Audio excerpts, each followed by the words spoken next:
What's popping? Appreciate y'all coming back to the channel. We about to go live real quick, talk about Diddy. I put a fly little cover up there for y'all to check out. Thank you for coming back to the channel. Like, subscribe, all that good stuff. And keep rocking with us over here at the HoodFilms brand. And first things on the agenda is we got the homie Diddy and all the stuff that he going through behind the scenes and all the craziness. And he's been in such a dilemma within the last couple of days and weeks that it's just like coming down the pipeline real crazy for the bro. But he put himself in a scenario, if you ask me, because I always say again and again, he could have been dating a black woman and none of this shit would have been happening. But he was dating a black woman and she passed away. So in all due respect, rest in peace to that lady Kim, who he was down with. He had love for her. But then he chose Cassie, who, as we all can see, do not like Diddy. And as far as she concerned, she wants that nigga to spend time in jail, lose his brands, lose his credentials, use his credibility, and just be a fucking pariah. And that's what she's allowed to do in American structure. So I look at it, and some people also look at it as like modern day lynching.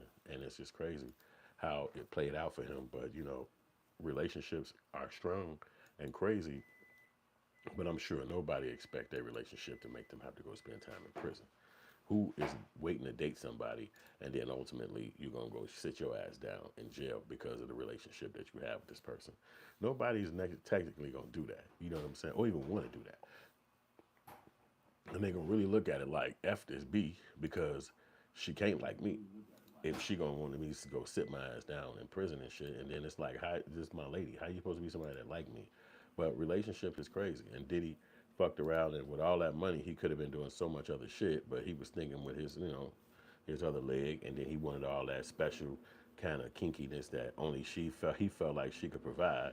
So he did what he had to do. But you see where it turned out. Now he's sitting in prison, and the shit in jail, and the shit that they saying about him. And so even if he beat the case, he'll never be able to beat the allegations and the statements that the girl been putting out against him. So, it's lessons to be learned behind that because, who want to be, again, dating somebody that's going to get you locked up? It's not too many people who want to do that or even think that it's a possibility that a girl could even put you in that predicament. But we all know, hell yeah, she can. You know what I'm saying? And all these employees, like the guy that's on the stand today, that's like one of his what you call those people that work for you, like a assistant, a stylist or some shit like that. And this guy claiming that he was in conversation with old girl, and by talking to her, in conversation with her, he was able to uncover that she didn't want to be doing all this stuff with Diddy. He said that he spoke to her and she said she wanted out the relationship. And he said, but we'll just leave. He said, well, she said, I can't because he got video footage of me. And she said, well, hell, he could put the footage out if he want to because he's in the footage himself. This is what the guy testimony is. And she said, no, it's got footage of me just being in there by myself with somebody. I'm doing woo, woo, woo. And so the guy looking at it like, whoa, but this is what he testified against Diddy. And this is really bad shit because you got basically what they trying to do is, it's not necessarily that they got mad evidence. What they trying to do is just put a lot of bogus statements against him from other people. So this is what you call witness accounts. So just by having witnesses come in there and say, this happened, this happened, this happened, this happened, they could actually be fucking lying. But when you're a billionaire, you come in contact with so many people. And so it's almost like all your old employees who you might have fired or might have yelled at or might have had a bad moment with them or they felt like they should have got a raise or they just moved to another company and was like, I'm tired of working over there. They calling all these people up and bringing them in there that hurt you, and because your business is a big ass business, you know what I'm saying? So they looking at you like you can't be in business, and you definitely can't be successful at your business. So fuck you, and nothing Diddy could do about that, because he's sitting in there, and when you sitting in a place like that, it is no escape. They got you pigeonholed to the T, and so he just got to kind of like deal with that, you know what I'm saying? But as a black dude, you see it and it's like really shitty, you know what I'm saying? It's like damn. You know what I'm saying? You got to see somebody going down like that. But I guess, being a black person, I'm not from New York, so we in our area where we from, it's very segregated. It's not, you don't really see other cultures all the time. They're not walking down the street. They're not talking to you. They're not hanging around you. So if you see one, it's like, oh, okay, damn, they go, whatever they are. You don't necessarily see them. You know what I'm saying? Like standing around you. You know what I'm saying? Like that. So That's something that you have to really come to terms with when you're out in the world. You're not going to always see people that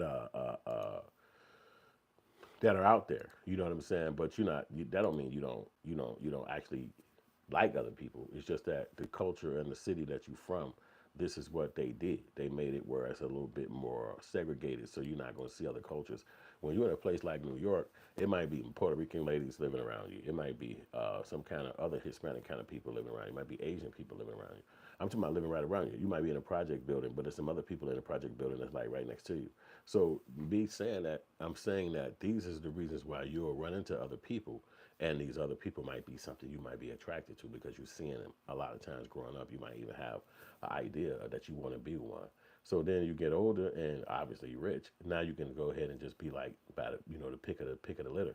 You know what I'm saying? And old girl Cassie got with him. The rumor is that she was dating Ryan Leslie, and Ryan Leslie was trying to get a record deal with Diddy, so he brought his girlfriend, which was her. And when he got there, Diddy saw her, she saw Diddy, and it was like shit, a match made in heaven. So they decided to get with each other, and so now they left Ryan Leslie on the sideline, and she got with this nigga. So her doing that is her choice. What can you say? And that's what she got with. So she got with Diddy.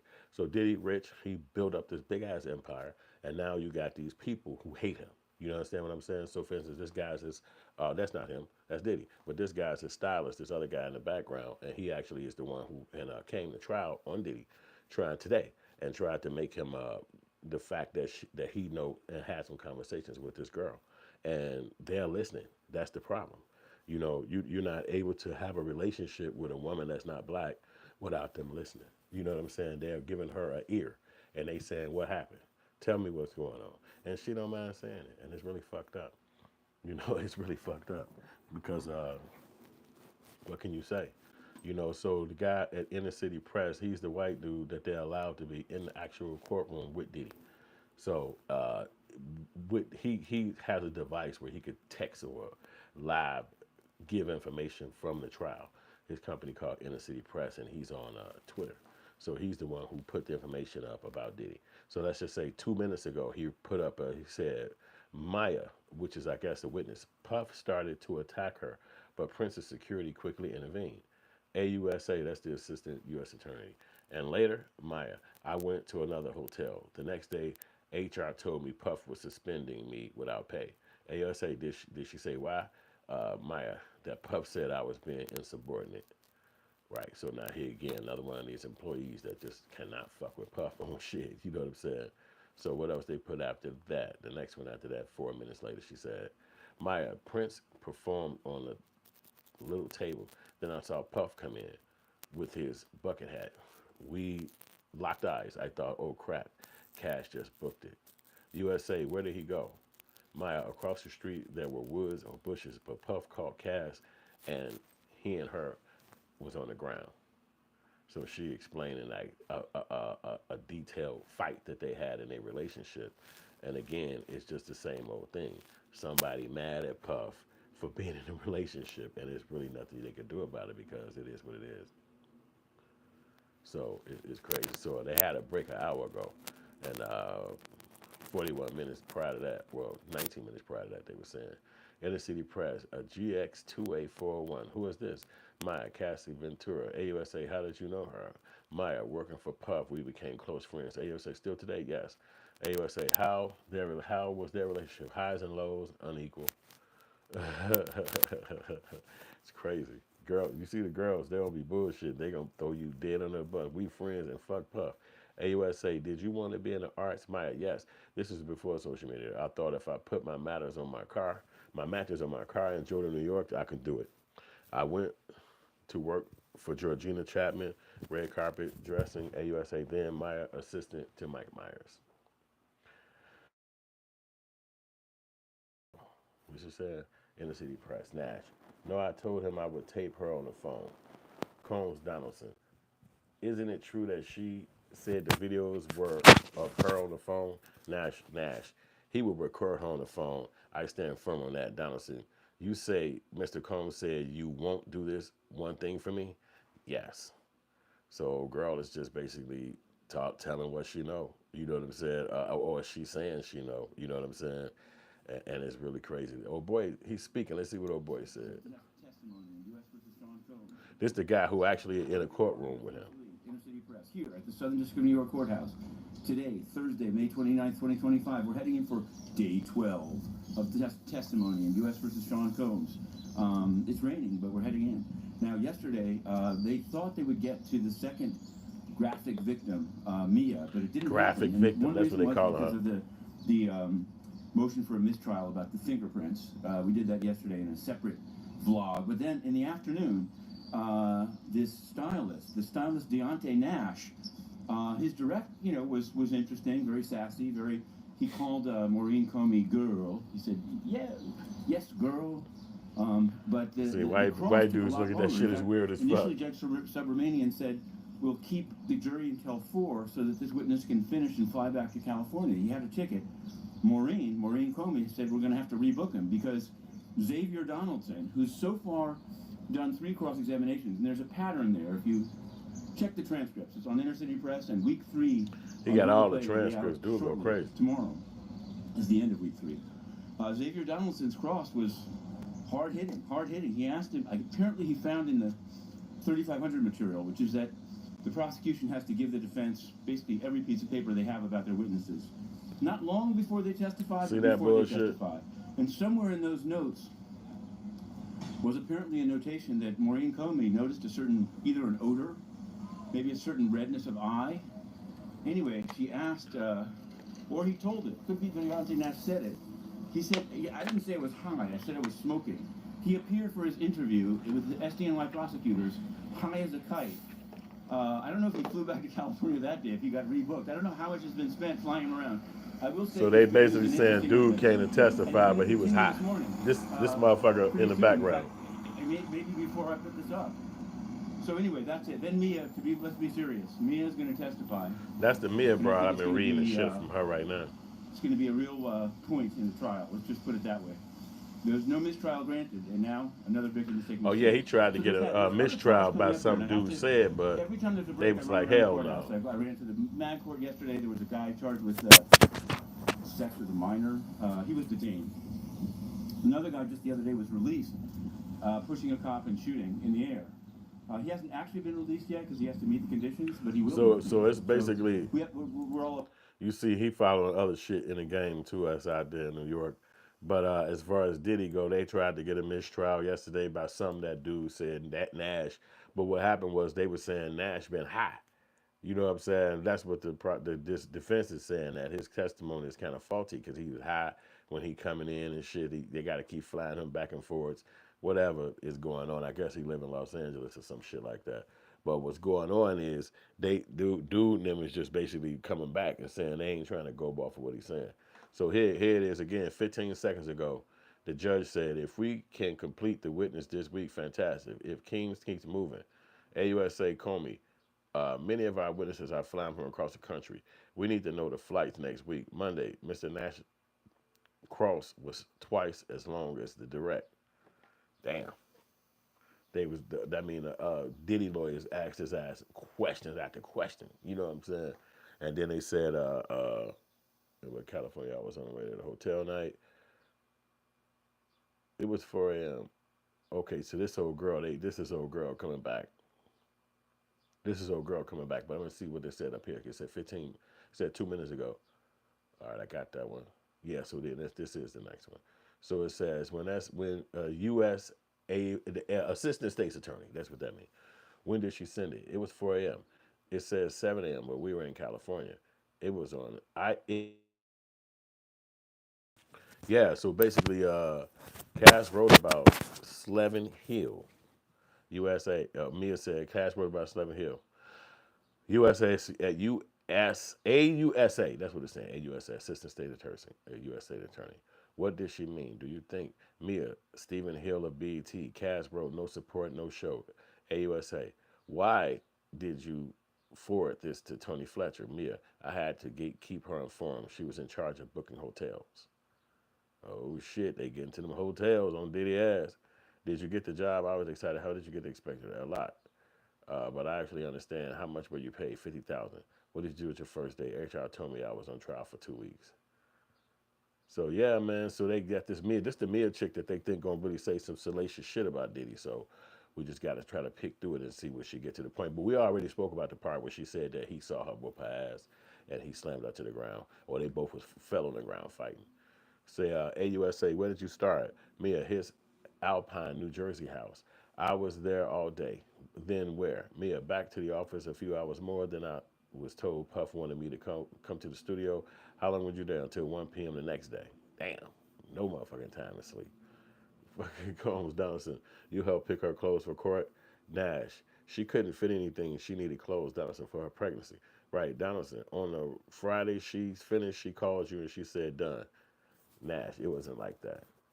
So, so this the gay dude too, that because they basically the guys basically just putting both of their testimonies up inside the Twitter, and you can look this shit up yourself. It's called Inner City Press, and it's on X, and he is alive. He putting it up live. You know what I'm saying? So he's the only person that they're allowed in the courtroom. So everybody that's getting information on this is looking at this, and then they reporting like I'm doing right now. So if you wanted to do it, it's on the internet and it's free. You know, internet is free. All right, so they still trying to figure out when they're gonna get the other witnesses in for cross examinations and shit, and more witnesses. So the AUSA uh, judge, if we can complete this witness this week, fantastic. It keeps things moving. AUSA, call me. Many of our witnesses have flying from Colonel. We need to flights next week. Okay, here, Inner City Press. AUSA Smyer was another one of them. He got probably like 12 district attorneys on his ass. Mr. Still told us he anticipates his cross being an hour and a half or 2 hours in no event longer than the direct. In no event longer than direct. Not to hold him to that. Judge, I want to keep a schedule. Combs still. How late will we be going? Judge, latest 4 p.m. So the judge getting the fuck up out of there. He like, we are not gonna be sitting in this bitch all day dealing with this fucking case. Today I'm getting out of here. Y'all coming with me or you staying? That's what the judge is on. So it's like Diddy is this motherfucker, and they walking him down. They walking him down. Did you ever see Mr. Combs on a movie set? Maya, yes. Everyone would be nervous. He would insert himself. AUSA, what was this role in respect to Cassie's appearance? He was in charge of it. Did you have exposure to Cassie's fiancés? Yes. That's crazy. And these girls is just putting up the info on him, and they coming to court. They flying motherfuckers in from out of town. They doing everything they can to throw a fucking case against Diddy and get his ass arrested and locked up forever. So, and it looked like, in a lot of ways, it looked like they not building a case. But then in a lot of ways, it does look like they're building a case on one point only.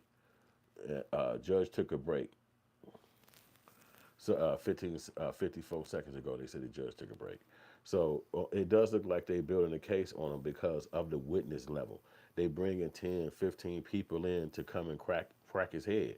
That's a lot of motherfuckers. You know what I'm saying? You trying to go to trial, you trying to beat a fucking case, and you got all these people who used to work with, motherfuckers you done bought food for, motherfuckers you done invited to your house. This bro just said, I was at his Alpine house in motherfucking New Jersey. Big ass mansion. She said I was there for hours. That's a fucking big ass crib. You in this bitch. You ain't in this motherfucker sweeping and mopping. You in this motherfucker doing computer work or fucking typing on the damn internet, laid up in a big ass couch, watching a big ass screen TV. She probably got maids around that motherfucker. Hey, could you make me a steak bagel with a fucking ice and the rice? And she like, yes, I also have my papaya juice that I make. Yeah, bring me some of that shit. You know what I'm saying? You chilling. This nigga's a fucking millionaire. Everybody looking like or feeling like they was around Diddy and they was getting treated so broke and so bad, and he had motherfuckers out there doing slave shit like lift that up and bring it over here, whip him up. Whoosh. No, he was giving you motherfuckers a lifestyle that made you come back every day and deal with it. The broad said that she, after left the motherfucking crib where he had her working at the house, then he told her to come back to the office. Then she stayed at the office and shit like another 10 hours. Then he told her to come to the motherfucking studio. And she said she stayed at the studio from 10 p.m. that night till 1 p.m. the next fucking day. You ain't even slept in 2 damn days. This is when she started the job. She said it's her first day at work. So for basically the first day at work, you work for 36 hours straight. You didn't get a day off. It was like you started with them and you didn't go to sleep for damn near 48 hours. It's the music industry. It's the lifestyle. So they're not telling you, okay, cool, we'll see you tomorrow after 5. They're not telling you, I see you gonna be here late tomorrow. Your ass come to that moment, and then you don't leave until they tell you go ahead to the crib. But that's the next day after they leave the fucking studio. And you wasn't even with Diddy all 36 hours. You probably was with Diddy the last 9 of those hours. And you was probably so drowsy in the motherfucking studio, they was like, hey, just go sit down over there and nod off. So you ain't even experienced the motherfucker. You was in the motherfucking chair asleep, like, slobbing on your damn self around strangers and shit, because you don't know none of these motherfuckers. It's your first day at work. This was she explained. The Maya girl, who is a witness against him, she just explained her first day at work, working for Diddy, making $50,000. And if they telling you making $50,000 and this your first day at work, where you had to work 36 hours, 18, 22 hours, you're not fucking finna complain about that shit. You just drove your ass. She said, I drove across the country from my hometown with my mattress on the top of my hood, and I said, I just try to work my way up for New York. And she got hired, and then they hooked her up with this other motherfucker, and she was an assistant for old boy Michael Myers, and then Diddy and them gave her a chance. So these are lifetime chances. These are chances that get you a motherfucking career for the rest of your life. So for these people to be his ex-employees and then turn around and be so much of a hater towards him, it's almost like this is what y'all are. Y'all just some ain't shit ass people. You know what I'm saying? Like, I mean, maybe he slapped him around, maybe he held him down and choked him out with shit. Why we wasn't there? But it seemed like you came to work every single day, no matter what the tumultuous moment was. And then I always look at it too like this: who the fuck is going to work happy? Name the 4,000 people that's going to work, and it's the funnest shit they experience. Every day they go to work and they be like, boy, I love this shit.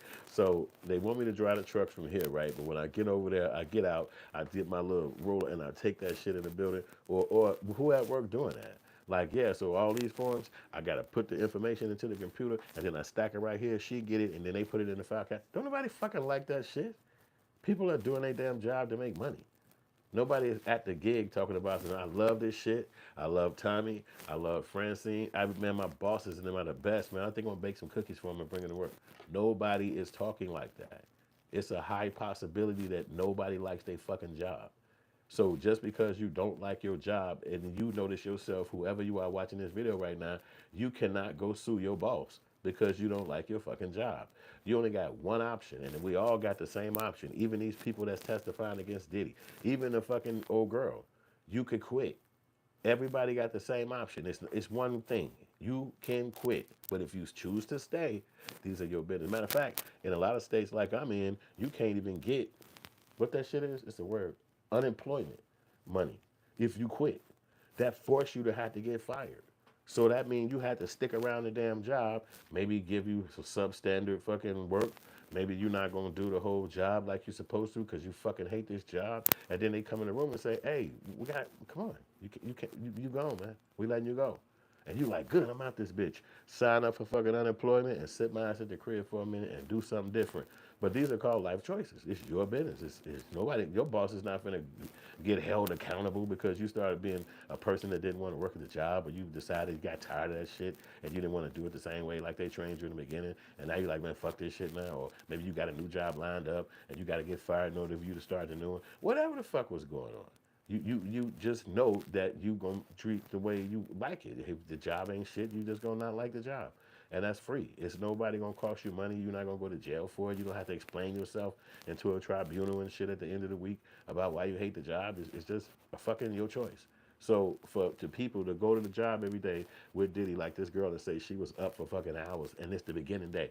So if this how you start the job on the beginning day, you could imagine the last day you probably had to do even more because you've been growing. So now it's like, hey, we know we had you up 36 hours the first day, but we was proud of you. So now you stay up for a week. You know you've been here 4 years. It's like, what, stay up for a fucking week? Oh my God, I'm gonna do this shit. But you're doing it as best you can because it's your job. So if you hate having to stay up for a whole week, if you hate having to dunk your head in the fucking water and hold your breath and shit like that, then you could quit. You could be like, I'm tired of this shit. Fuck this job. Fuck unemployment. I got to do something different. All these things is people choices. But if you decide to stay, it's hard to go up in that motherfucker and be like, yeah, you know, they was having sex all around him. They was getting high. They was drinking. You should have saw them. They was getting high. They was drinking. They was having sex. It's like, what the fuck you talking about? I think everybody in the world do that kind of shit. Like, if you breathing, you might get high, you might drink, and you might have sex. But at what point, we don't know. You gonna do it maybe in front of people, maybe you'll do that shit in the crib, whoever, it's your choice. If it's illegal, they'll lock you up. If it ain't, then people gonna say, yuck, I'm leaving. But if you stand there and watch it, and you go to the store and go grab shit for them and bring it to them, or you make the phone call to make sure people come, you complicit.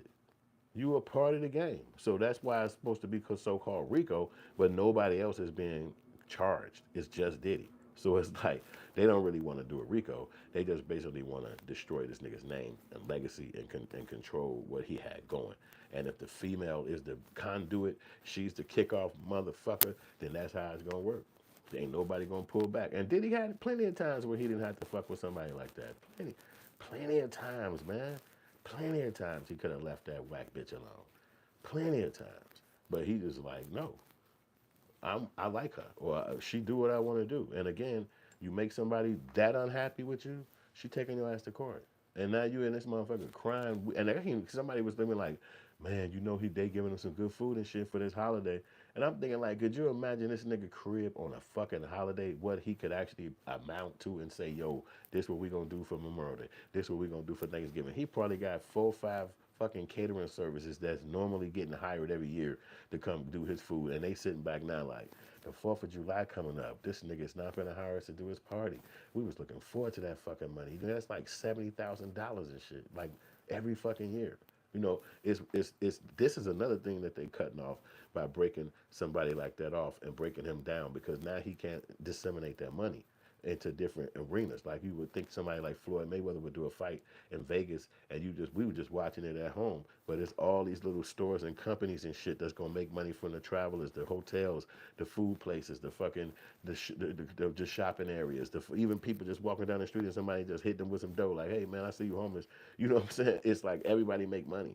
So when a billionaire roll in town like Diddy, he lifts things up because he can spend money for security services. He gonna spend money for food. He gonna spend money for drivers. He gonna spend money for hotels. He gonna spend money for, you know what I mean, to go to the local people who just around that he gonna want to visit. Hey, let's go eat at this spot. Or da da da. You know, and they gonna spend money. So this is what it is. But if they could cut that, then the wealth can't be disseminated. Somebody make you a billionaire, they could make you rich, but they can't tell you where to spend your money. And so if you got the money and you want to do a certain thing with it, nobody can tell you not, because it's yours. And if you don't know, Diddy came out at one point and he said, I'm starting my own political party for black people. He came out and said that. It's online. If you think I'm fucking lying, Google it yourself right now. Or put that shit in YouTube and a video will pop dead up. It came out about maybe a good 30 to 60 days before he got arrested. He said, I got all the think tanks together, all these smart people in the room, and they came up with all the ideas about having our own black political party. He said, my job is only one thing, put the money behind it, and that's what I'm going to do. And boy, this nigga been in jail ever since.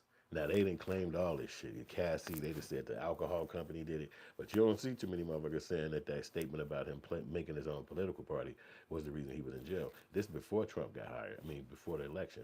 So I looked at it like they saw that video and was like, you ain't finna split this black vote. You ain't finna make everybody goddamn it come up and goddamn it, and I'm the only motherfucker sitting around that's fucked up. Nah, hell no. You ain't splitting the black vote, bitch. No. So you sit your ass in jail. And they popped him, and he been going ever since. And his video is right there on the internet. It'll show you the date that he put it up, because this is what he said. He didn't think this shit was gonna happen to him, and then right behind it could have been coincidence. That don't mean that he said that necessarily and that happened, because remember, everything came off behind that video being put out, and that girl being the person saying, give me some money right now or you going to jail.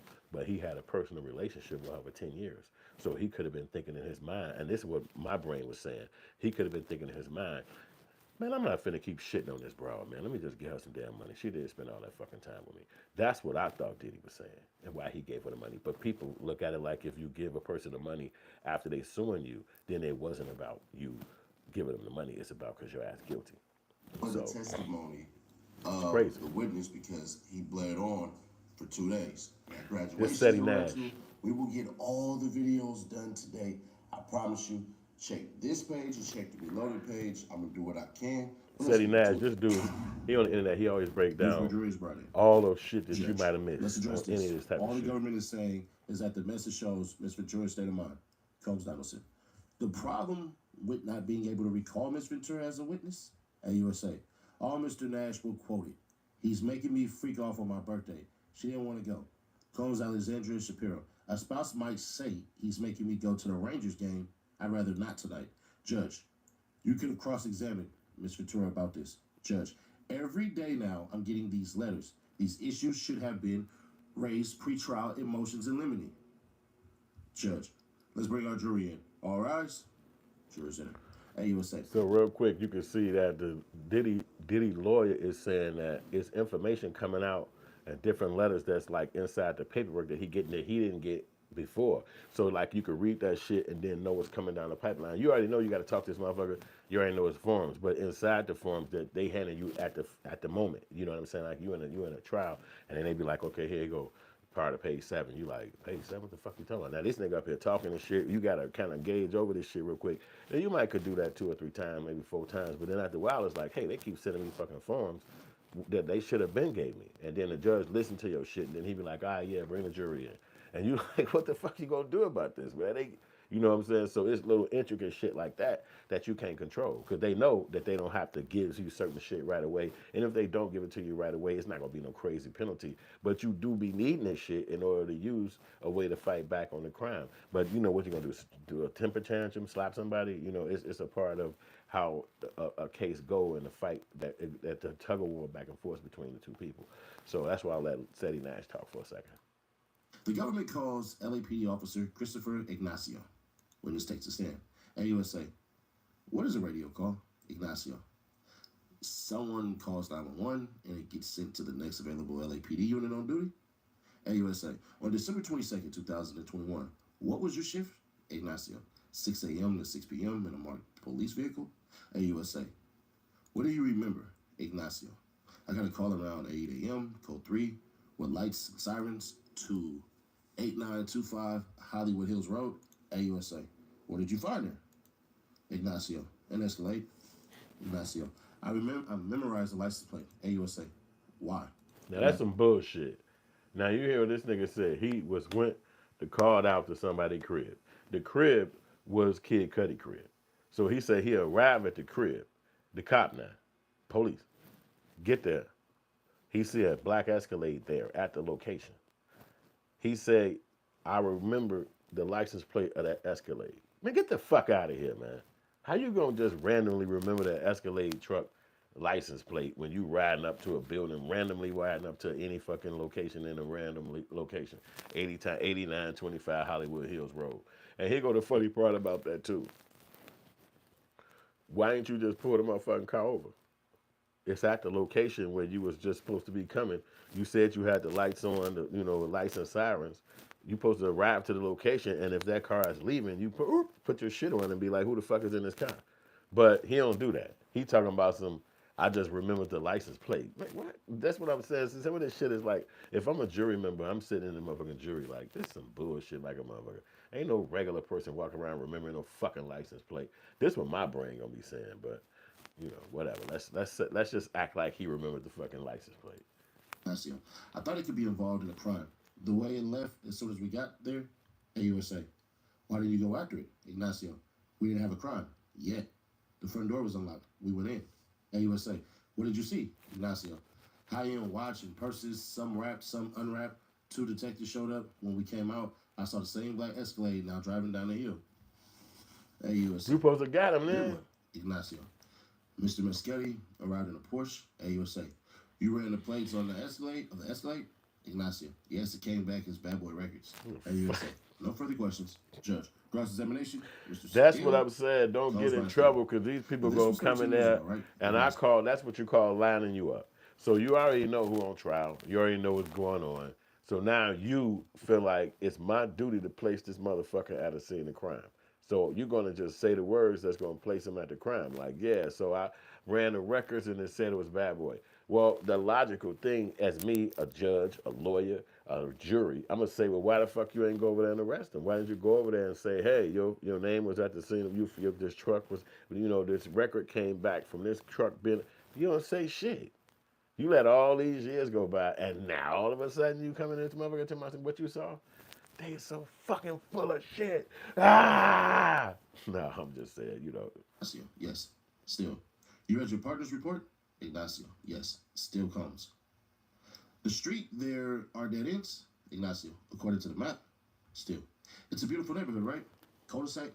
Ignacio. Sure. Still. You don't follow the car as it drives away, right? Ignacio. Right? Still. Did This you see Diddy a Porsche? lawyer on his ass. Ignacio. I don't know. Still. Do you know the definition of a kidnapping? AUSA. Objection, Judge. Sustained.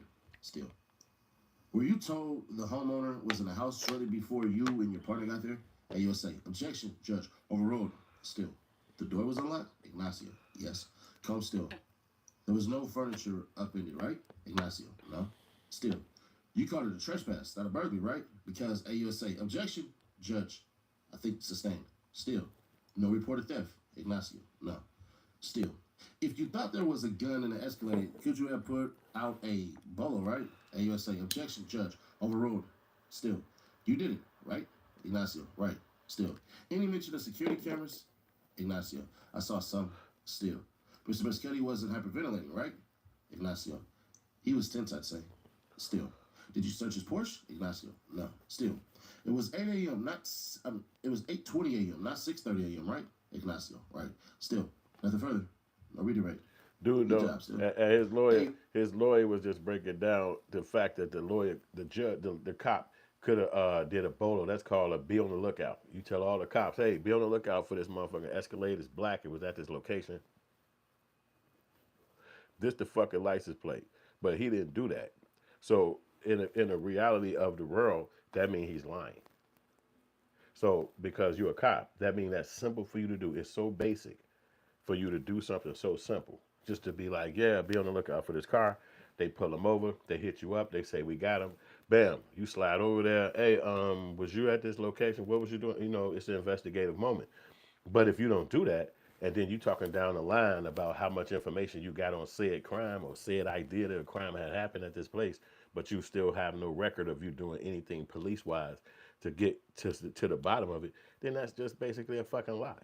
You know what I'm saying? And then you will do this shit under oath because you know that you're not gonna be found responsible for if you're lying. You know, if you lying, nobody gonna be like, oh, this cop a lying motherfucker. You know what? Since you lied, this gonna happen to you, or that's gonna happen to you.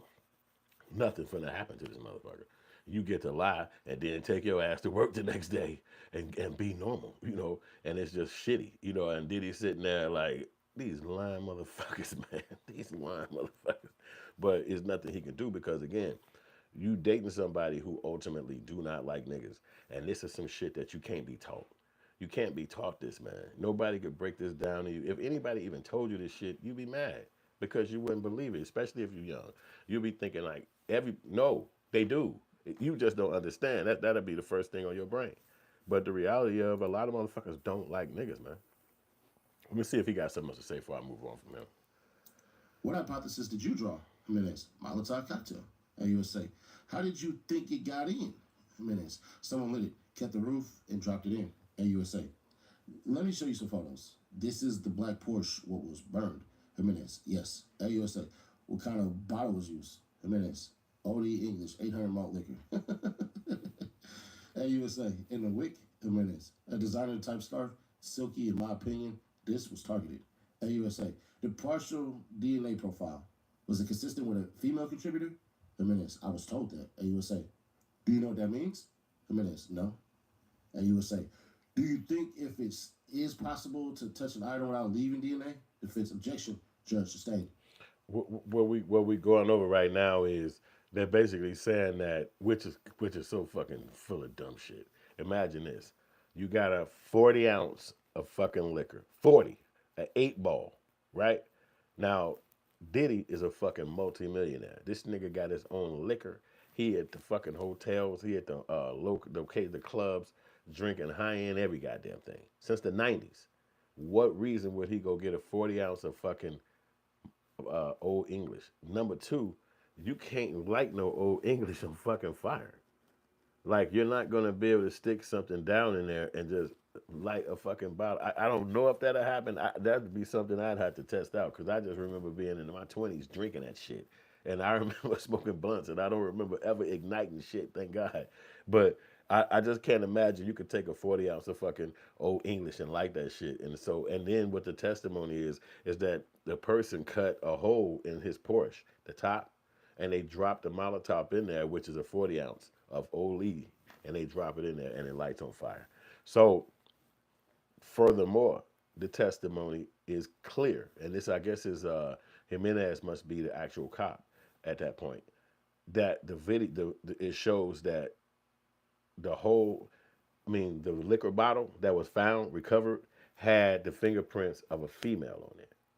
So that means one or two things. That means either did he cut a bitch hands off and did? Okay, no.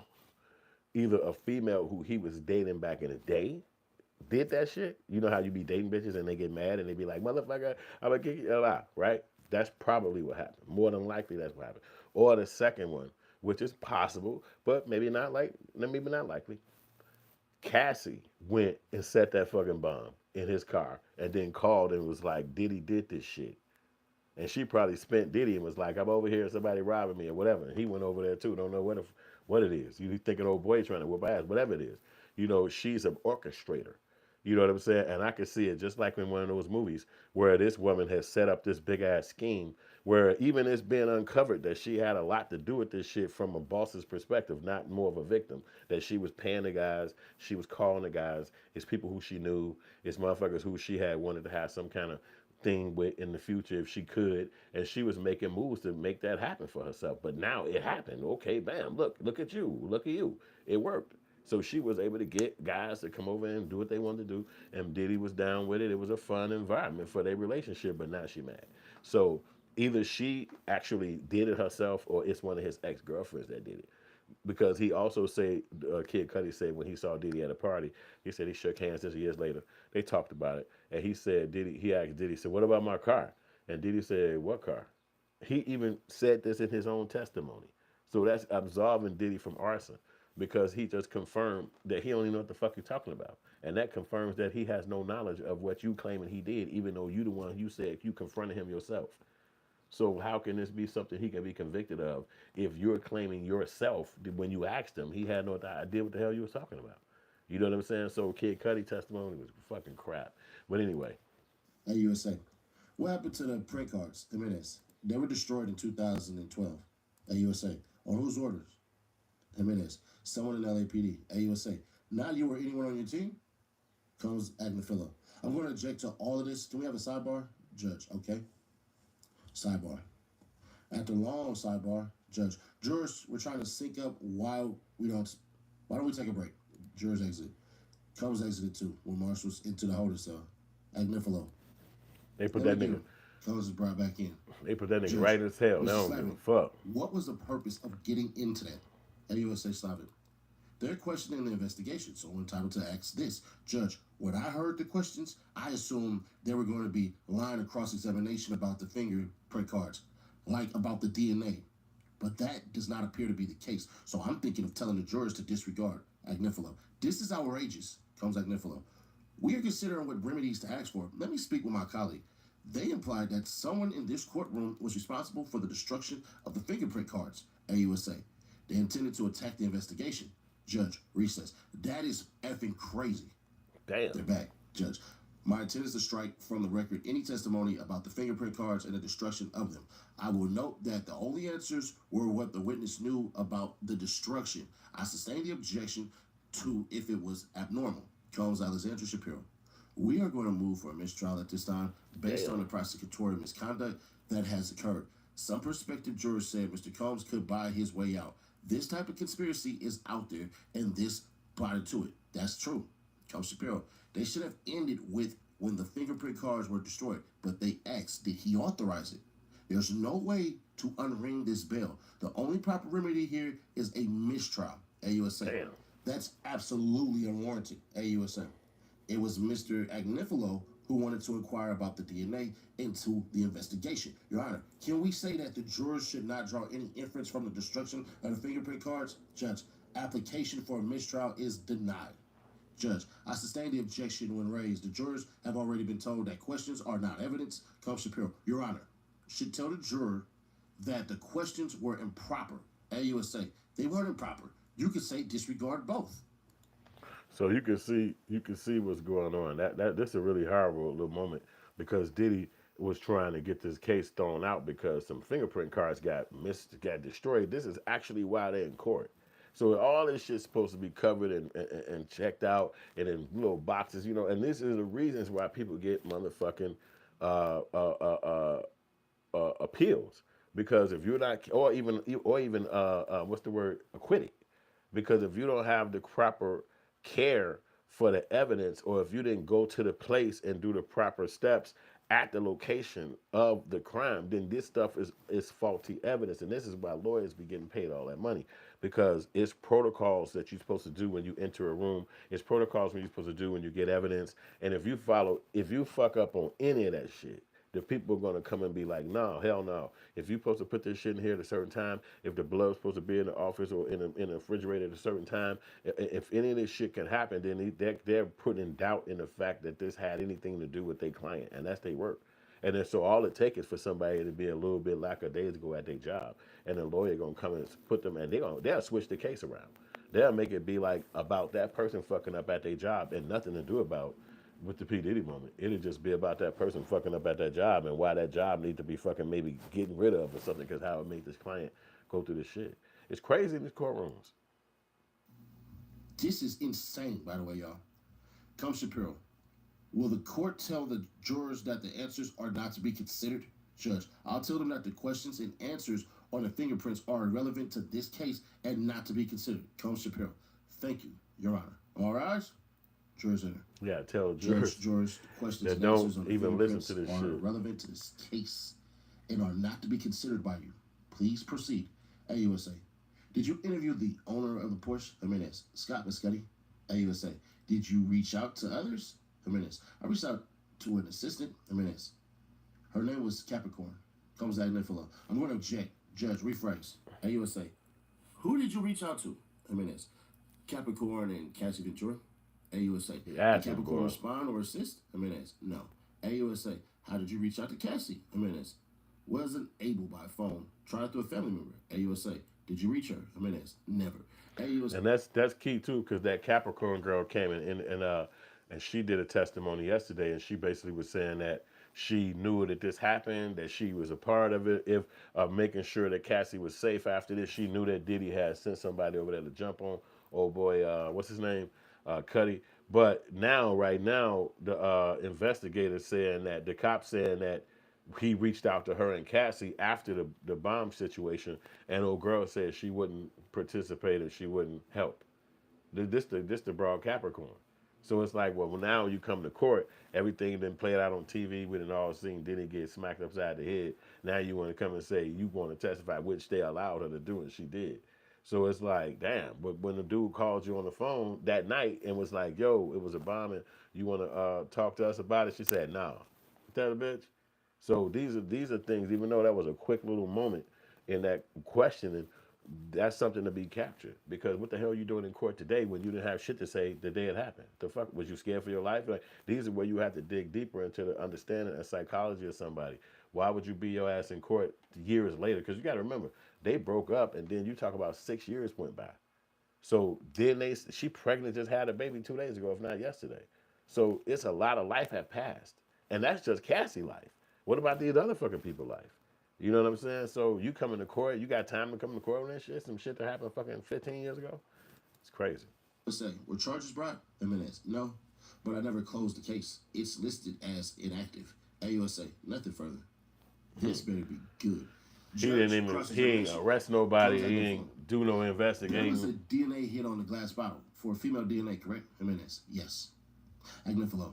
Do you remember when the results came back? Jimenez. Maybe 6 months. Agnifilo. The test on the bottle. It's important. Jimenez. Yes. Combs Agnifilo. What does it mean? Partial DNA. Female? Jimenez. I have no idea. I was told if we had a suspect, we could test against it.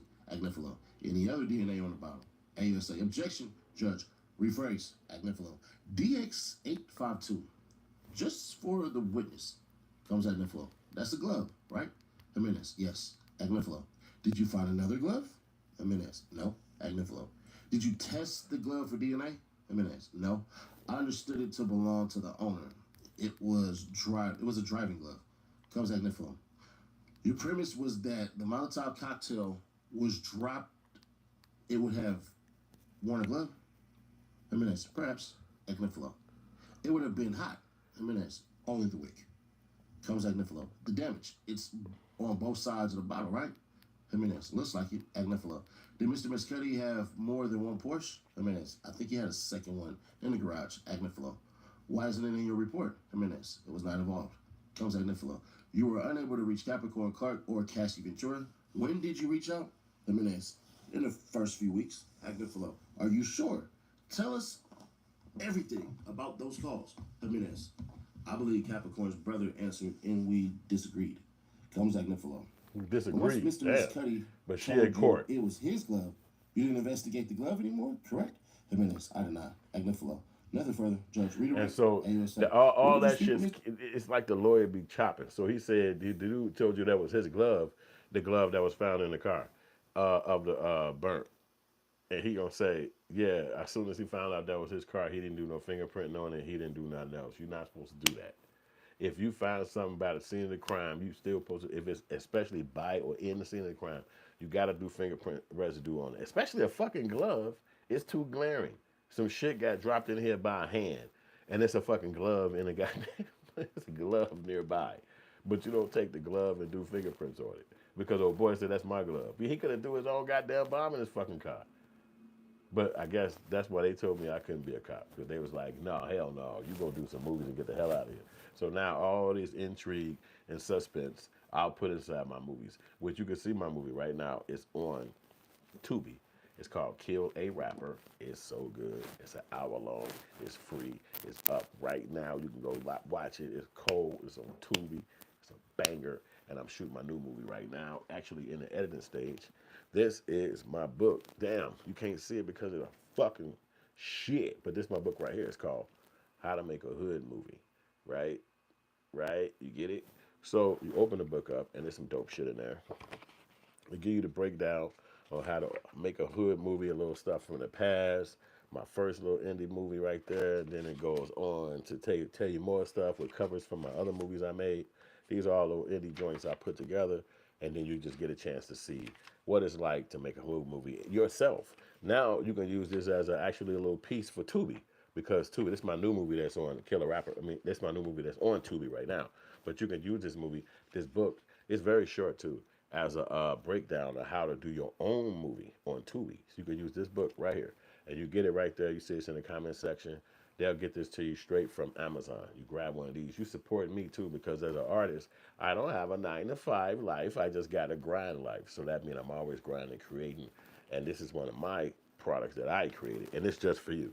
And it's well put together. At the end, you see a little biography of me right there. And this is actually a scene from my new movie, Killer Rapper.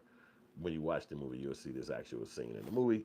And that being that, we back to the content.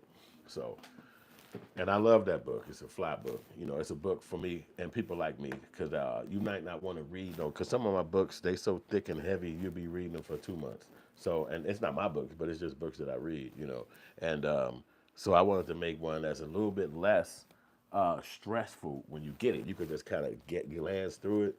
You know what's popping. You get a whole overview in like 20 pages. You know what I'm saying? Nothing that's going to break your brain and make you be like, oh, God, I got to set this down and come back to it.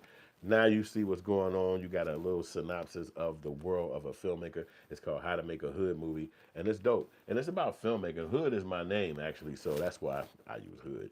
But it's going to be a movie for you to actually go and do yourself. And plus, I'm from the hood, so I'm stuck with it. It's a double entendre. What can I say?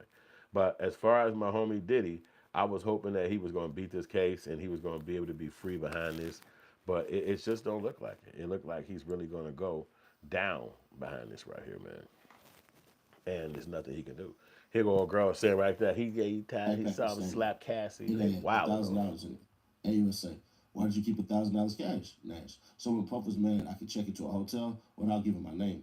AUSA. What happened in 2015? Nash. I saw Puff slap Cassie in the face. He said, get this bitch out of here. AUSA. What did you do? Nash. Got her out. AUSA. The perfect match premiere. What did you see? Nash. Cassie had a black eye. AUSA. When was Mr. Combs violent with you at your music video? Nash. Yes. I was outside smoking a cigarette. Puff came in and threw me on the car and started choking me out. Damn. Nash. Puff said, y'all keep going out. AUSA. Did you report anything to the police? Nash. No. I was afraid of retaliation from Buff. AUSA. Did you get anyone on staff? Nash. Christina Quorum, KK. AUSA. What did she say? Nash. That she would talk to him. AUSA. Did anything change? Nash. No. AUSA. How often did you help Cassie hide? Nash. Often. AUSA. What did Mr. Combs do? Nash. He would blow our phones up. KK would too. It's crazy. 5-4. It's crazy how they could just get all these people to just come testify against you, but you not knowing if any of this shit is true, if any of this shit is legit. And it's almost like hearing their stories. It just by sitting in the courtroom is going to sway these jurors against this guy. You got 3 weeks of motherfuckers just saying any kind of thing they want to say, salacious, evil, outlandish shit, and everybody got to sit there and eat it. Can't nobody walk away. Can't nobody, and you sitting there just having it.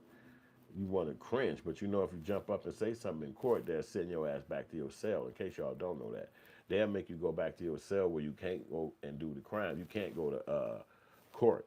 They'll do the court anyway, and you'll be in your cell, and they'll pop back out and be like, whatever happened, and be like, I don't give a fuck whatever happened. You should have shut the fuck up when you was in court.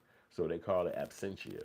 You'll be the courtroom is still going, but you'll be absent. So they call it absentia. It's literally a word for it.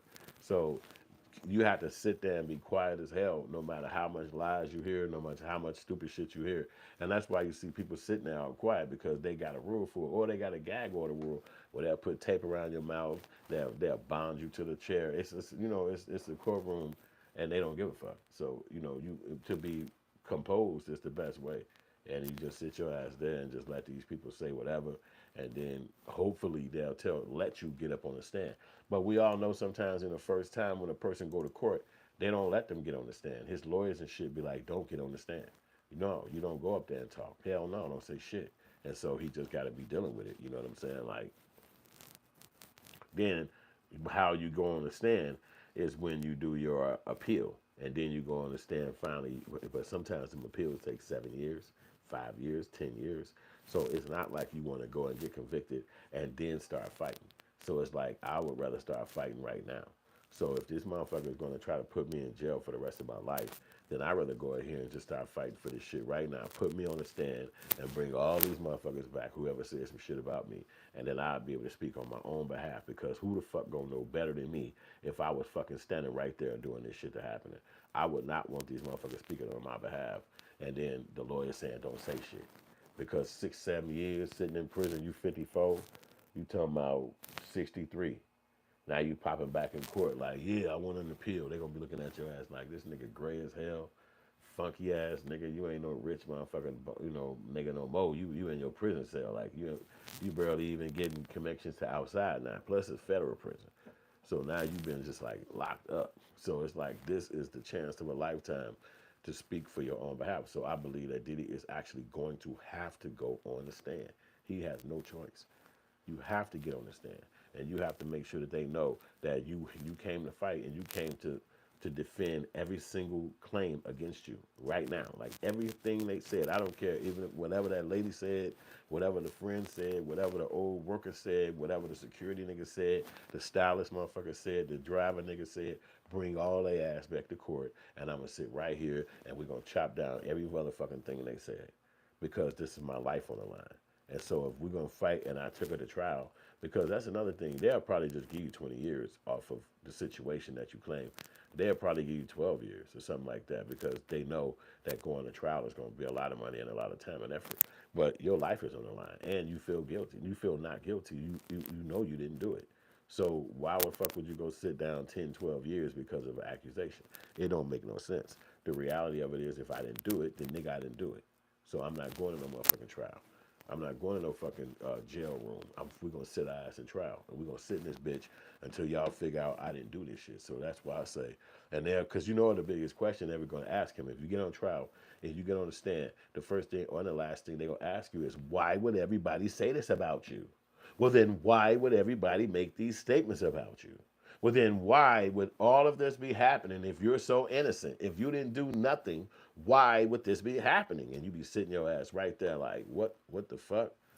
What and she's standing right there. Look, you're accused of, and they claim that, and you know that you're guilty of. Yes, you are. And then you tried to, and when you told them, and you sitting back like, bitch, I don't know what the fuck you talking about. But because you got to be composed, remember, you can't stand up at the thing, but like, shut the fuck up, bitch. I know motherfucker well I ain't do this shit. Oh, you motherfuckers crazy. You can't do that. You got to still be composed when she yelling at you, pointing at your ass. And he point him out in the courtroom right now. Who did this to you in that hotel room? And they got Cassie right there bringing that bitch back, and she pointing at your ass. Him, you know you kicked me in the face, motherfucker. You sitting this bitch like, oh shit, oh fuck, this bitch. And what you gonna say? Like what So getting on the stand is scary because your facial expressions and everything that you say is gonna have that jury staring at your ass like, I don't know why the fuck he got him saying some shit, because I don't believe nothing this motherfucker saying. Like, you just a piece of shit, dude. Hey, man, you need to find God, bro. That's all I can tell you, man. When you get back there, read the Bible, my nigga. Start with the Bible, man. Get you a new motherfucking mindset, bro, because what you was doing out here wasn't right. And that's how the jury gonna look at you. They're not gonna look at your ass and be like, man, you P. Diddy, you fly, boy. Hey, hey, I got you, nigga. You gonna be back out there, man, flying jets on the, because this is what they call the jury of your peers. Your peers does not mean financial. Your peers just mean humans. Your peers just mean heartbeat. Your peers just mean can look and think. That's it. It don't mean broke. It don't mean what you did for a living. It don't mean if you got two parents. It don't mean if y'all lived in the south side or on this side of the tracks. All it means is that if you're a human, or do you breathe? Okay, you got a heartbeat, then get your ass in here. And so when they see you and you are opulent living motherfucker, you're a motherfucker with all kind of resources and money and all kind of lifestyle and all kind of riches, especially a celebrity style motherfucker where we didn't watched you, we didn't just looked at you be on top of all this shit for decades. We seen this with our own two eyes. We paid attention to you. Nobody's gonna like that nigga. It's like in school when you was a teenager and you got your parents and your mom and your daddy and shit. They, whoever they're taking care of you, granny, and then you go to school and you see that guy or that girl with that fresh jacket, or they got the pants, or they can afford the shoes, the ones that drop, the Jordans, or whatever, and you sitting back like shit, or you finna graduate. And this motherfucker actually could afford that that limo, or they could get the thing. And you sitting back like, I just went through school watching this motherfucker all this year, having shit, having clothes, having girls liking them, and then here go graduation and shit. And I got to come in this motherfucker. I'm on the bus going to the fucking graduation, the high school graduation, and this motherfucker got a fucking limo. He already had shit the whole motherfucking high school 4 years, and now he got a limo at fucking graduation. It's like it could only build up a hostility. So then you 6 years down the line, and they come to your ass tomorrow, some coming to court, and you and this motherfucker like, what the fuck? That's Darren. That fucking Darren right there. And they act your ass like, you gonna be impartial? You like, of course. And then it's time for this shit to come about, and you hear his life, and this nigga life even bigger than you could imagine. They sitting back and being like, and we found you in drunk in the Burj Khalifa in Dubai, and you came back and your home was 75,000 a month. You sitting back like, what the fuck? Did I hear that right? 75 fucking $1,000 a month was this nigga crib? Boy, I could barely even fucking afford my motherfucking apartment. What the fuck did you just say? So now it's time for them to say conviction or none. And what you gonna think in your brain? Especially if it's a little shaky on the evidence. You gonna be thinking like, hell no, I'm not sending that motherfucker back to this shit. It might not even be something that's focused in the top of your brain and be subconscious. And you be thinking like, it's up to me to let this nigga free or let this nigga sit in prison. I'm gonna let his ass sit in prison because I can't believe somebody living like that. And if it's up to me, that shit's over with. And they go back in the front and say, yeah, convicted, 3 years, 9 years, 4 years. And you walk out that bitch and in your brain you said, I did justice. But psychologically, low key in your mind, you're saying $75,000 a month. I wonder how his girl looked. I wonder what kind of car he was driving. I wonder how long he stayed in that place. Your brain just can't stop thinking, like, what the fuck ever happened? Like, this guy was living such a great life. You understand what I'm saying? So it really truly is what it is.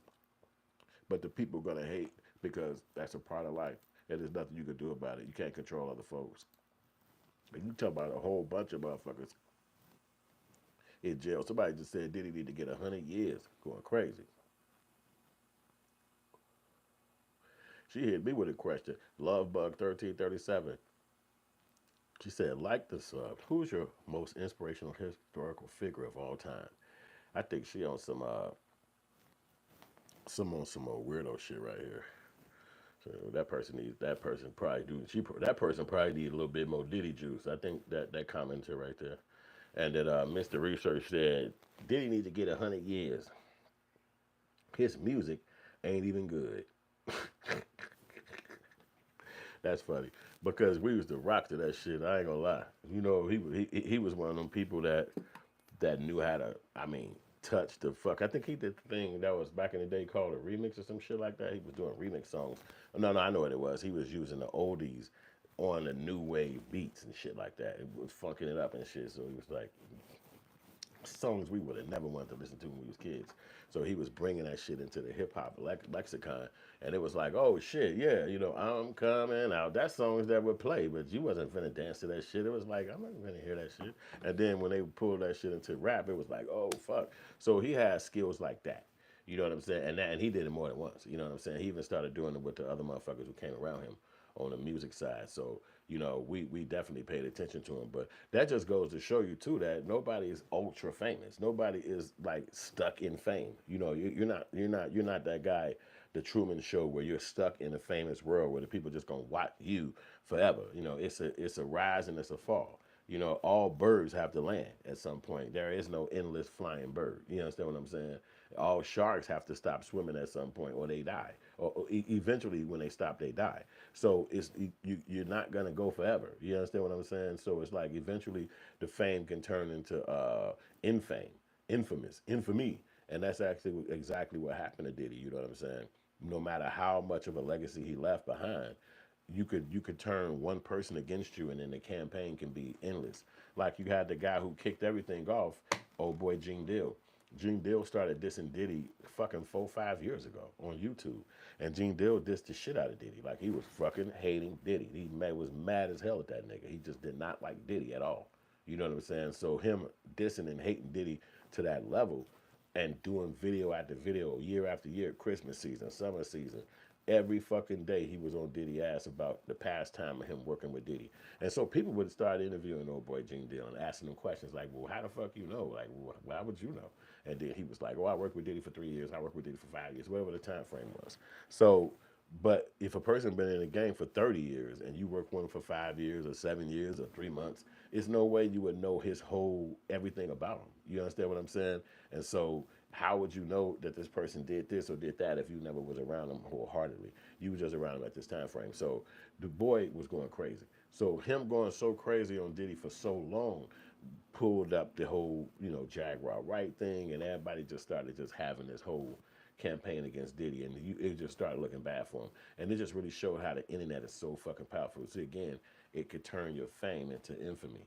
And so now he turns from being just a guy who everybody admired and he was so rich to this guy who could have been gay, or he could have been, maybe he is, you know, just these different things. And that turned it even worse for him. Because Suzanne Horton, she said Diddy is a predator. And that's highly possible. It's highly possible that that's the truth. You know what I'm saying? Because who would know? We are people just like his, what they call us? Fans. We people that's just like people that see you. We don't know you. You know, only one's gonna know you is a Cassie. Only one's gonna know you is people like that because they're actually spending time with you outside of your regular norm of being a celebrity. They seeing you when you put your regular clothes on and walk around as a normal person. So if you're disrespectful to that person to the point where they hate it and they can't deal with it, that should make you want to chill back and be like, let me slow down. But you know, Diddy was one of the motherfuckers who he even got a song called "Can't Stop, Won't Stop." So you know, maybe that's what his whole, not just a moniker, but it was really his world, his mindset. Like when I kick some shit off, there is no end. I'm not stopping.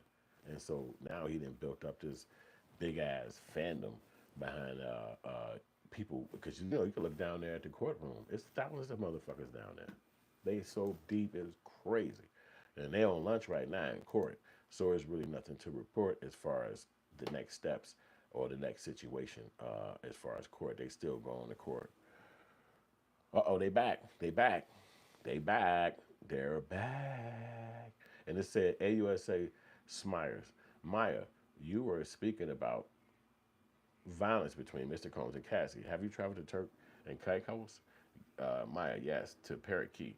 Twice. In 2012, me, Puff, and Cass. AUSA, what happened? I was sleeping in my bedroom and I was woken up. Maya, Cass ran in there saying, you gotta help me. He's gonna kill me. AUSA, what did you do? Maya, we started pushing furniture in front of the door to try to block him. Puff was banging on that screaming. I had a porch that went out to the beach. We ran. Bitch getting a movie, boy. She done got this nigga chasing her down like it's a fucking movie. You could tell. You don't know if it's true, but again, it's testimony. So what else they say? Yeah, okay. So that's all we got so far. What else they got up here? Because old boy, Inner City Press, he's in the courtroom with her. Okay, here goes some more shit right here. She said, did you see violence? What kind? I saw the aftermath of the injury she had. I've seen him attack her and throw her on the ground. I've seen him like crack her head open. I've seen him chase her. Things like that. Did she fight back? No. AUSA, what did you hear and see? Suitcases being thrown to the floor. My suitcases being thrown to the floor. Um, AUSA, did you see Cassie after that? Maya, she was outside crying in a bush. She looked terrified. She gestured, I'm hiding. I'm not here. AUSA, what did you do? Mia retreated. So a girl is giving a testimony of what she thinks happened that day. You know what I'm saying? And it seems again, just like everybody else's testimony, that Diddy is this motherfucking nigga beating the shit out of all the bitches and trying to kill them. But I guess, to me, it's like this. Let's say he whooped your ass in New York. Or let's say he whooped her ass in fucking LA. What are you doing in Turks and Caicos? What are you doing there? You already know that he's violent. You already know he's been violent towards you. What are you doing in another country with the person that's violent? It's hard to say that that person is you trust them again, or they in control of your life, or they got you in a zone or Stockholm syndrome. You don't have to fly on a 12-hour flight, a 17-hour flight, a 9-hour flight to another country to still go through the same shit, to still go be a victim after you go through the same shit. And then if a person jump you, why don't you just fucking go to the police in Turks and Caicos? This shit make no sense. It's like you gotta be a complete fucking idiot to listen to this shit. You in a whole nother country and somebody jumping on your homegirl who you claim is your fucking friend, but you refuse to call him because you talking about retribution that might could come towards you. This nigga's finna be done if you call that, and especially in another country. So these women are fucking lying. Said, what do you remember about running? Maya, I remember being amazed that while running we could attack, be attacked by bugs. Did you run another time? Maya, I have another visual of where we were running. I tried to escape like two separate times. What of trying to escape like two separate times? You trying to escape somebody, but then when it's time to flee and go back to the flight home, you go get your suitcase and you meet the nigga at the at the airport, or you meet him at the rooms or at the downstairs so y'all can ride to the airport. It's too much that will make me as a person. If I was a lawyer, I would be just trying to chop away at all the inconsistencies. That would be ridiculous. Maya, we've got onto paddle boards and we went on the water. Puff was on the beach screaming at us. It was a flat and we went out too far. Puff got smaller and smaller at the beach. And the sky got dark and Combs still objection overruled. Maya, we went back. Just lying. She's about some day on the damn boat and he mad because they had a flat. Was you gonna fix the damn flat? Lying ass, bro. Did you tell anyone? Maya, I think the chef was in the kitchen. The sentiments was like Combs. Still objection. Judge sustained. What did the chef say to you? Objection. AUSA, not for the truth. Sustained. That whatever he said would have been irrelevant. USA, what happened in the Cassie apartment? We were there, me, Cassie, and Dante Nash. AUSA, what were you doing? Maya, helping her pack up for a trip to London. Puff came banging on the door, very irate. AUSA, how did he get in?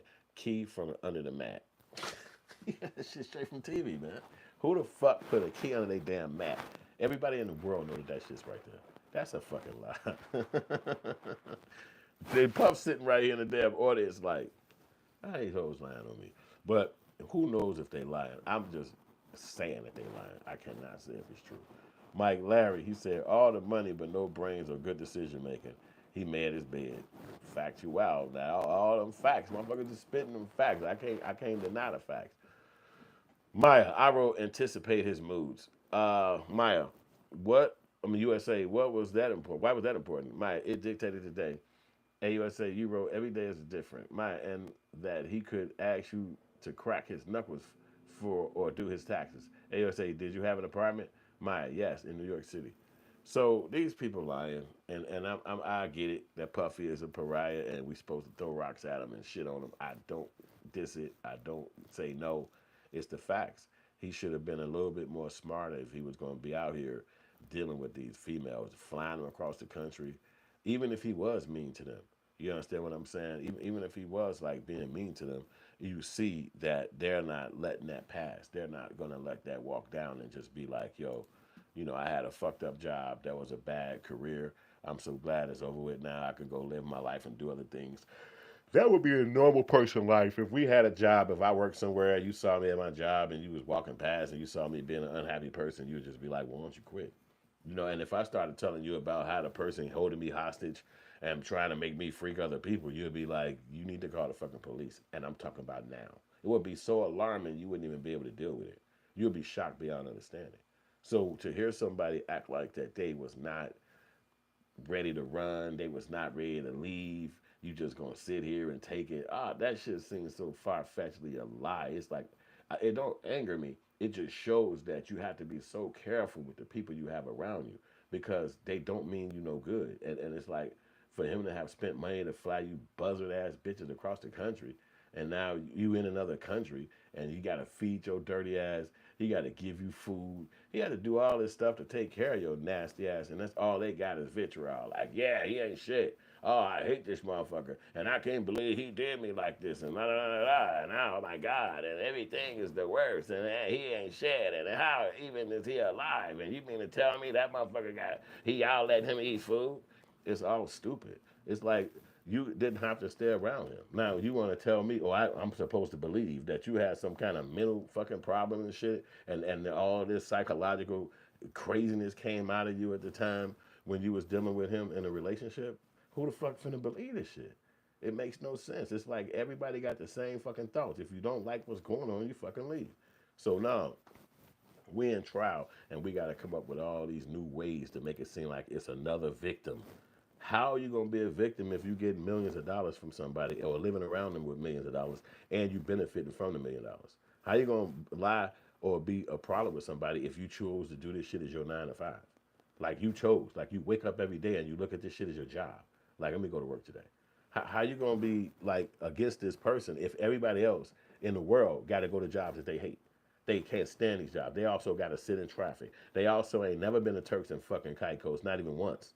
How all these people get to go to their shitty jobs and work until they retire because you wanted to be in the music industry and you chose to be in a fucked up ass environment. Now we supposed to put this person in jail who hired you, which reluctantly he should have now. Now he think that his vetting process should have been way more succinct. Like, hey, make these motherfuckers sign what those kind of waivers is and shit that you're supposed to do. Make sure these motherfuckers know that this is, you're going to have to lift over 100 pounds, whatever the rules. Hey, if you sign this too, saying if you die, that's not my fault. Like, you have to be more cognizant of these people because they can't wait to make themselves be the victim and you not be. Because a lot of these people is his old employee, but you used to work here. Like, what the fuck, how would you even be involved in this? Oh, I saw her crying. I saw she was running and all this shit. She could have been fucking playing hide and go seek this big grown ass kid. You know what I'm saying? And her whole idea is to try to play some sneaky shit with me. But Diddy need to get on the stand and claim these things. Because if they making false claims against you, maybe you need to make some fucking false claims about the girl and the stuff that you dealt with, being inside that relationship. Because it's just victim, victim, victim, victim, victim. It's like a fucking old record playing back and forth. Victim, victim, victim, victim, victim, victim, victim. So, okay, what about the fancy house? What about the nice clothes? What about the purses? What about the clothes? What about the food? What about the travel? What about the house, the rent paid? What about all the shit you got from the benefit? None of that shit mattered because I was forcing you to be around me. How? I go to sleep at a certain time. I'm actually flying out of town to other locations and you can't even go. But you sit your ass around the mansion or you sit around the office until you get back in town. The way it's talking is that for 10 years, she was glue. Like his right arm, she was right there with him every single day. And if she left his motherfucking side, then that nigga got on and snapped. But the fact of the matter is that she probably had plenty of times by herself. She probably had plenty of days where he wasn't even calling her. She probably had plenty of weeks where she was the one doing the calling and trying to convince him to get back around her. Like, hey, where you at? I need you to see you. What you doing? I know you with that bitch or whatever. Come on, and he coming back in town. Like, you know what? Fuck him. Call her. Come on through.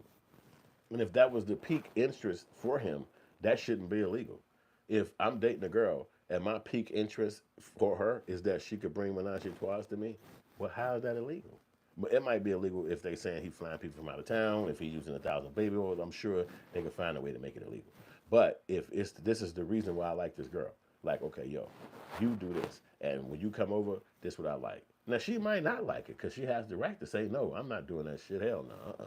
I ain't interested in that no more. I changed. You know, I did that at first, and now I thought about it. Now I'm tired of that. She has all these reasons and ways that she could stop doing some shit if she so chooses. But if she continues to do it and she continues to walk down that road, she continues to kick it like that, it's gonna be hard to say this is a victim. It's like, how are you a victim when every day you are actively going towards it? And if you're a victim, then every motherfucking body with a job that they hate is a goddamn victim. Because they not flying these, if you work at Walmart, they not flying your motherfucking ass to Turks and Caicos. They not doing that. They not taking you to no caviar fucking restaurant. Not even once a month, not even once a year. You'll never go if you work these jobs. You're just gonna take your ass to work and you gonna fucking not like the job, and then eventually some new job gonna come around, or you just gonna quit the fucking job, and it's completely up to you. Nobody's gonna ever lose no sleep by what you decide to do for the way you make money in your life. But if you around somebody else and you an assistant, you a chef, you're a stylist, and these are not like confirmed gigs that everybody's chasing. So they're not like union jobs. It could be some motherfuckers that could be mean to you. It could be some motherfuckers that could yell at you and you don't have nobody to tell about how they treat you. Like this is something that could happen. You know what I'm saying? Because you chose a job that's kind of weird. Like you're a fucking, you do this kind of job. You know what I'm saying? So whatever it is, you're an assistant. You're a fucking mixer at a goddamn a record. In the studio. It's just different gigs. Everybody ain't gonna have the best damn job. So I just feel like that, these people playing victims with him, that shit is so fucking stupid. But at the end of the day, the government is doing the right thing because he paid the money too fast. He gave that money up too quick. And so it's looking like, what is you hiding? What are you doing? Because don't nobody know what Diddy was up to. He's a grown-ass man. He do what the fuck he want to do. But when you start seeing people, all these people, that's why I said if he went to trial, the people just going to say, well, why the fuck is all these people coming in here against you? You just want us to believe you some fucking saint. You didn't do nothing. All these people, motherfuckers who used to work for you 15, 20 years ago, coming in here saying that you victimized them and you victimized other folks. And there's other folks who didn't want to come to trial or court because they don't think it's going to be justice. They don't think it's going to work out. So they don't want to bring their ass in this motherfucker and try to come against you because you got power. So it'll be hard pressed to see him beat it because you're talking about this America. And if they'll get rid of people like Emmett Till, it's nothing to get rid of somebody like Diddy because he made all his money through them. It's not like Diddy sells some kind of product in Target or Walmart and that thing keeps selling and we already know what it is, whatever that product is. It's not like that. He get contracts with big brands. He get contracts with marketing firms and then they pay him money and it's a lot of money and then he's financially straight. But he's not like self-sufficient where he got a thing that he's selling like these hats or maybe something else. And then it's like that thing, it sells so much, it just sells for centuries. Like it's a product that'll never stop selling. It's always going to be in the store. And it's like anything you see from Campbell's soup to fucking Pepsi. It's going to just be something there all the time with that name on it being sold. So somebody going to be making money from Pepsi or whatever the thing is forevermore. He don't have a product like that. His liquor could have been something like that, but he got on the people's ass because he felt like they wasn't giving enough promotion to it. But ultimately, they was coming with some retaliation. I got to go to the bathroom real quick and get my pop. Wait, where I put that bitch? Oh, it's up here. All right, give me a second.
we've been podding today. We've been streaming today.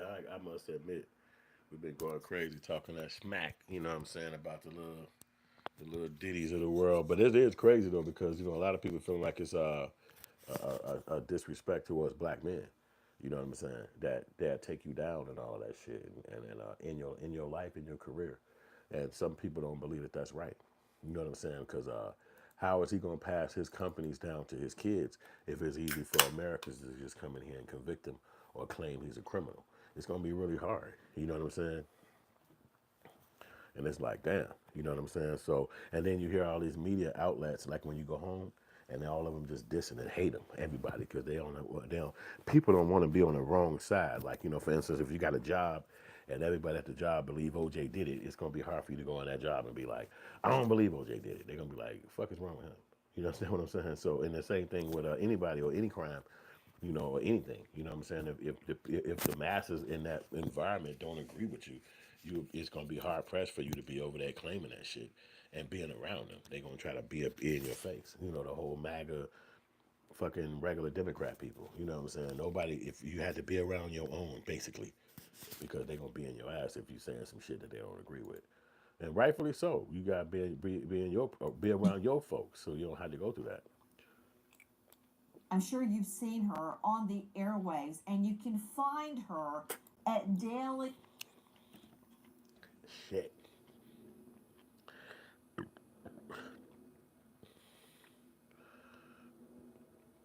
Your Diddy column. But first, just remember this. Woo! Whatever happens between me and thee about Diddy, we'll always have Murdoch.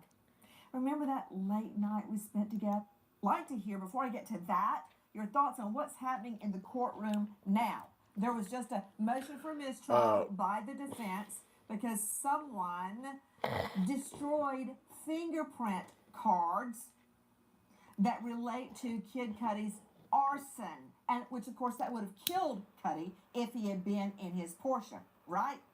So catch this, Kennedy.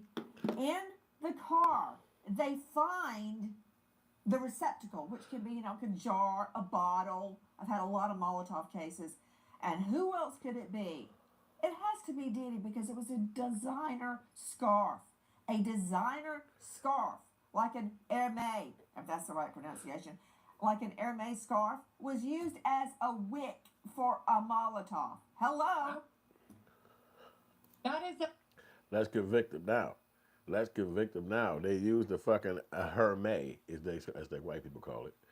That's Nancy Grace too. Y'all probably heard of her. She used they used the Hermès to put that inside.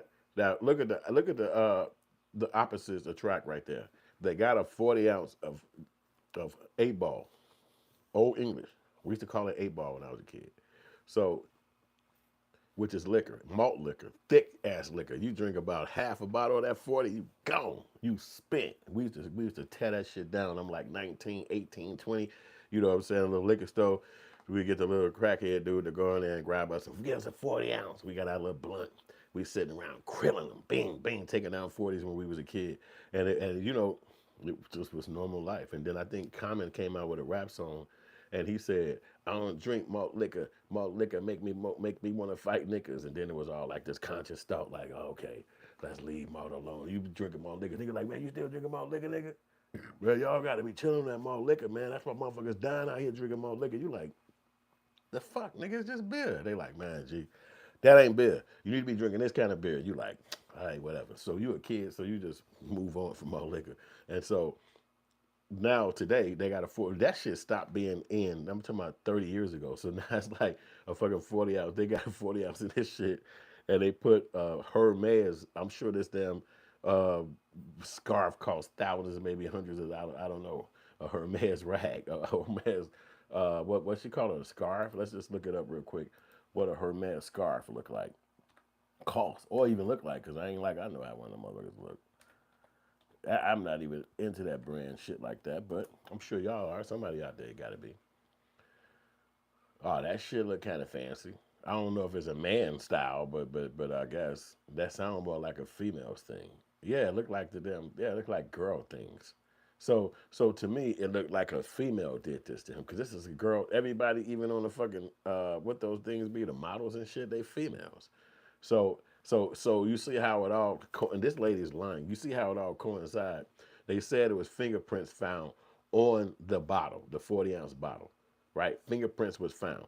The fingerprints that was found was a female's motherfucking fingerprint.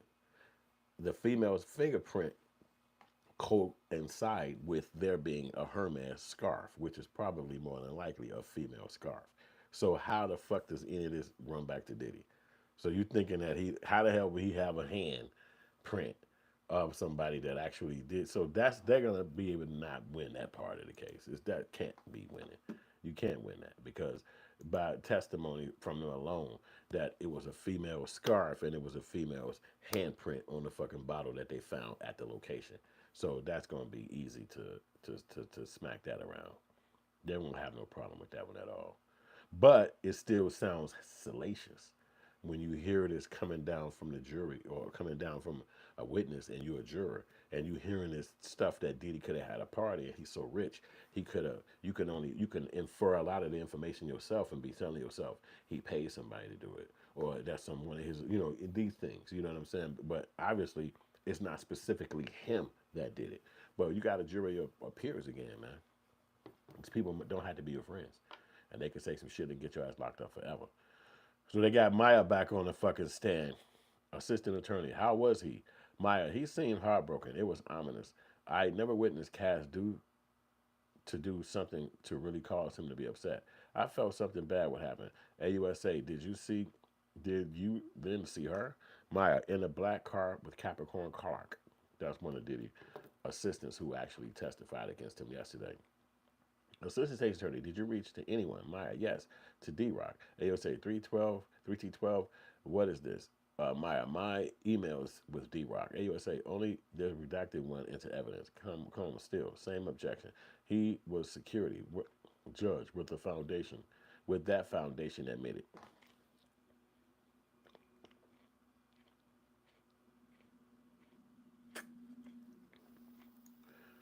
So she said she told D-Rock about Diddy whooping a girl ass. And oh boy, the lawyer for Diddy tried to object that. And she said no.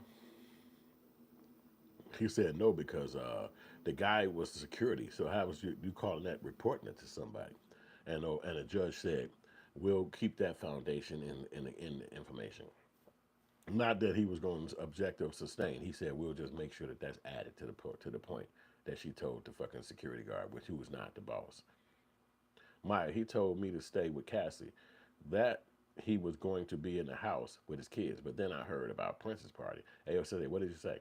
Cass and I debated that the little kids, if she would sneak out the house and go to Prince's party. Mia, Prince performed on a little table. Then I saw Puff come in with that bucket hat. Okay, I read this part earlier. Yeah. So we just basically waiting for a boy to do more updates and shit on Inner City Press, which is actually a Twitter X page, and it's the only guy that they're allowed inside the courtroom with a device, so he actually gives information about the court, like who's going up next and all this shit and what they talking about and things like that. So he's the one who everybody getting the information from on this particular case, which is D. You know what I'm saying? But it don't look like he gonna, with all of the evidence they got about against him, it don't look like he gonna beat it. It's just too much, and this is the third week, so they saying it's another 2 to 3 weeks about this, just the prosecution side, and then the other people is going to be able to come with the defense is going to be able to come with something, or they might be trying to blend it because the judge is like, I'm leaving at 4 p.m. It don't matter what the fuck y'all talking about in here. 4 o'clock is over. You understand what? That's what the judge is saying. So he ain't going on no overtime and all that shit. Y'all got enough days to get through y'all information, but after that time frame, I don't want to hear no more about this. See y'all tomorrow. So then Diddy goes in the back and he changes back into his jail outfit, and then they take him from there probably over to his actual jail he's staying at, or they could probably have him spending the night at the actual courthouse, which I don't know. You know what I'm saying? So, but it's probably still fun. You know, you've been sitting for months. You know what I'm saying? You probably been in there like 9 months. You know, you get out a little bit, but you've been basically sitting in your cell.